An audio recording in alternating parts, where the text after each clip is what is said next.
Hollywood's golden age wasn't just glamorous on the surface. Behind those perfect photos and fancy premieres was a world of lies that studio fixers tried to hide. Today, we will reveal Hollywood's big secret, the leading men who shone on screen but struggled at home. Admired by millions, these stars often returned to their wives with secret affairs. These were not random flings, they were planned betrayals that left Hollywood's biggest names heartbroken while they kept smiling for the cameras. What you are about to learn is not in the official biographies. This is the story of 10 Golden Age icons whose personal lives differed significantly from the romantic images they showed on screen. Some famous men only learned the full extent of their pain decades later. I suppose you didn't hear her say anything either. Well, I was tired and not really paying attention to it. Humphrey Bogart, the tough guy who couldn't tame his sluggy wife. Before Humphrey Bogart found romance with Lauren Bacall, he had a difficult marriage with his third wife, Mayo Methot. Mayo was a tough woman known as Sluggy for her intense behavior during their drinking sessions, which often turned chaotic. While Bogart was famous for his captivating roles, Mayo was known for causing trouble at home. Their home in Holmby Hills, nicknamed Sluggy Hollow, was often a scene of destruction, with broken plates and glasses everywhere, and even furniture thrown out of windows. Mayo's jealousy wasn't random, it was a way to distract from her own actions. People close to them, including maids and neighbors, heard rumors that Mayo would welcome guests whenever Bogart left for work. One neighbor noticed a delivery man who would show up right after Bogart left and leave just before he returned. Bogart suspected something was off, but felt trapped. At that time, a leading man was expected to control his home life, and admitting to his wife's behavior would hurt his tough guy image. Ironically, Mayo's jealous outbursts about his supposed affairs increased as her own activities ramped up. These tensions were exceptionally high while Bogart was filming Casablanca, leading to many unexpected visits from Mayo. This turmoil ended in 1945 when Bogart fell for Bacall, his co-star in To Have and Have Not. While tabloids reported that he left Mayo for a younger woman, those close to Bogart believe he finally chose to go after years of silent struggle, seeking a happier life. Desi Arnaz, when Lucy decided two could play that game. Lucille Ball and Desi Arnaz, America's beloved redhead and her charming Cuban bandleader, created unforgettable moments on I Love Lucy. Their chemistry on screen made them TV's first power couple. However, off the set, their relationship was complicated. Lucy and Desi cheated, but Lucy was clever, avoiding attention. Desi had many affairs, and his wandering eye was well known in Hollywood. He didn't try to hide it. Even studio executives struggled to manage the negative publicity. One CBS executive noted, "Desi didn't sneak around, he flaunted his affairs in public." The narrative focused on Desi's mistakes for a long time, while Lucy appeared innocent. However, new information reveals that Lucy also sought revenge by having her own affairs.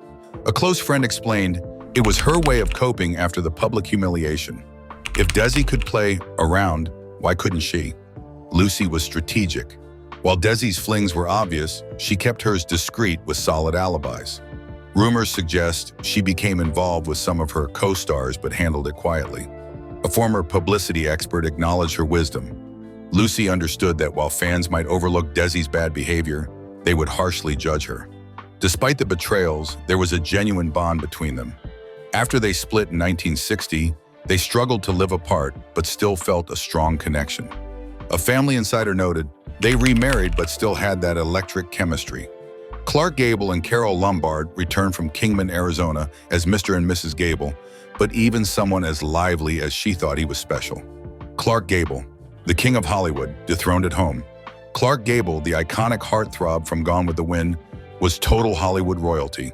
Before marrying the hilarious Carol Lombard, Gable's early marriages to older women, Josephine Dillon and Maria Langham, helped shape his career. They financed his transformation into a star, refining his manners and smile.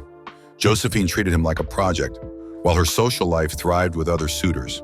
Similarly, Maria provided stability but welcomed her flirtations when Gable was away. The dynamic changed with Lombard, who was more his equal, bringing genuine fun and passion to his life, finally allowing him to feel like he was in an authentic relationship. Gary Cooper, The Gentleman's Agreement. Gary Cooper radiated classic American grit on screen, but his 28-year relationship with Veronica Rocky Balfe, tells a fascinating moral of love and resilience. They chose a classy and low-key approach to their life together, even amidst Cooper's well-publicized flings with icons like Grace Kelly and Ingrid Bergman. Rocky, rooted in old-money elegance, gracefully cultivated her own circle as she recognized that Coop's adventures were more than mere whims. They shared a heartfelt connection while raising their wonderful daughter, Maria, who always presented unity at public events. Their bond faced tests, especially during Cooper's passionate affair with Patricia Neal, which nearly shook their world. Ultimately, love triumphed as Cooper returned to Rocky, solidifying a remarkable relationship that continues to intrigue those who appreciate their story. Mickey Rooney, the star who couldn't keep a wife loyal. Mickey Rooney was a major movie star in the late 30s and early 40s, known for his energetic roles in the Andy Hardy films. However, his personal life was chaotic. He had 8 marriages, each filled with drama. His first marriage was to Ava Gardner in 1942. Despite being only 5 feet 2 inches, he dated many glamorous women and won Ava over with gifts and charm. After they married, he cheated on her and spent time away from home. This led Ava to seek attention from billionaire Howard Hughes as a form of revenge when she felt neglected. Rooney's pattern continued with his other wives. His second wife, Betty Jane Race, left him after discovering his cheating. His third wife, Martha Vickers, fell for a director while he was busy chasing other women. Rooney often reacted strongly when he thought his wives were unfaithful, despite his own behavior. By the time he reached his 5th marriage, people expected his marriages to end quickly. It became a joke in Hollywood, with many betting on how long each marriage would last. Errol Flynn. When 2 cheaters share a mansion. Errol Flynn was a charming action star known for his rebellious nature. He had a tumultuous marriage to Lily Demita, who was equally fiery. Their home was full of passion and chaos, with both partners being unfaithful while living together.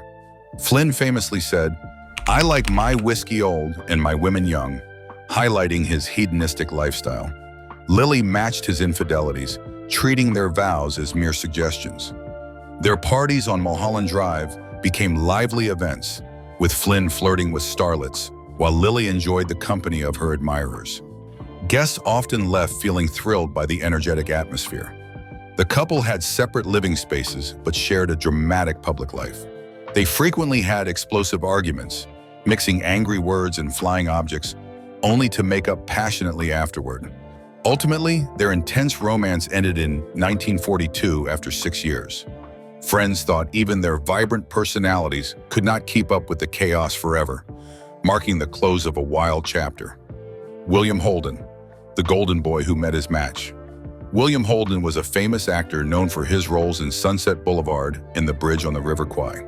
He married actress Brenda Marshall for 30 years, but their relationship was not the perfect story it seemed to be.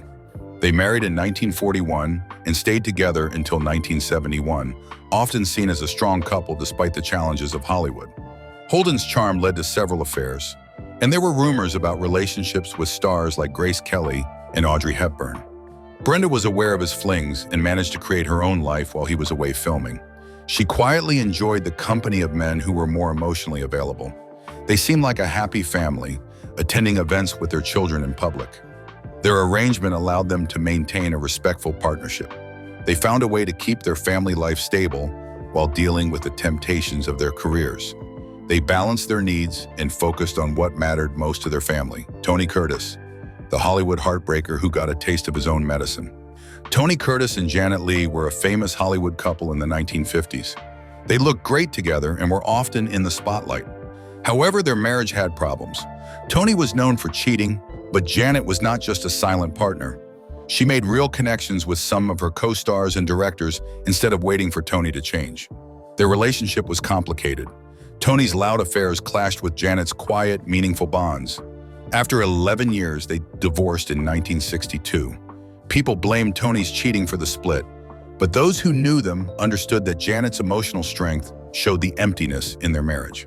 Robert Walker, the devastated star left behind. Robert Walker was known for playing relatable characters before he played the chilling Psycho Bruno in Hitchcock's Strangers on a Train. However, his biggest struggle was in real life when his wife, Jennifer Jones, left him for the powerful producer David O. Selznick. They met as young drama students, married in 1939, and moved to Hollywood together. Initially, Walker found success with a contract at MGM, while Jones struggled. In 1941, Jones auditioned for Selznick, who immediately saw her potential and helped transform her into a star. In 1943, she received an Oscar nomination for The Song of Bernadette. By 1942, her relationship with Selznick became romantic, even though she was still married to Walker. He felt trapped and unable to confront Selznick without risking his own career. Walker dealt with his heartbreak through heavy drinking. By 1945, Jones and Walker's marriage ended, and she married Selznick in 1949. Walker tried to rebuild his career and found success again in the early 1950s with Strangers on a Train. Sadly, he died at just 32 from an overdose. George Sanders, the cynical star cuckolded by Zaza. George Sanders was a British actor known for his smooth voice and roles as clever, cynical characters. He had a posh accent and a calm demeanor, making him the perfect example of a sharp-witted observer. Off-screen, he married Zsa Zsa Gabor, a famous flirt and serial dater. Their marriage in 1949 was an unusual pairing. Sanders, the intellectual, with Gabor, the attention-seeking diva. At first, Sanders was enchanted, but he soon became upset by Gabor's overt flirting, which happened even on dinner dates. Friends remembered how she teased him publicly, showing off her affairs with famous people like Porfirio Rubirosa and Frank Sinatra. Gabor enjoyed the attention, while Sanders struggled with public humiliation in his feelings. Instead of leaving, he moved between giving her extravagant gifts and making sarcastic comments about her behavior. After 5 difficult years, he filed for divorce in 1954, claiming extreme cruelty. Gable continued dating high-profile men, while Sanders married 2 more times, including a controversial marriage to her sister Magda. This challenging time seemed to deepen his later cynicism, which led to his 1972 departure with a note that said, "Dear world, I'm out 'cause I'm bored. Hollywood's hidden heartbreak, the legacy of betrayal." Hollywood's golden age created many perfect love stories with heroes who had just the right mix of toughness and charm. Loyalty and love seemed easy on screen, but these stars often struggled with real-life problems behind the scenes. While fans admired them, many faced personal heartaches that left them hurt. Some stars, like Bogart and Gable, found true love later in life, but others, like Walker and Sanders, experienced painful endings. Then there were Coopers and Holdens, who quietly changed their relationships while maintaining the perfect family image. These stories show that Hollywood's leading men were as fragile as anyone beneath the glamour. They dealt with complicated love lives full of betrayal and difficult decisions. Ultimately, no studio shine could fix the challenges of genuine relationships. If this inside look caught your interest, comment about what stood out or which star we should discuss next.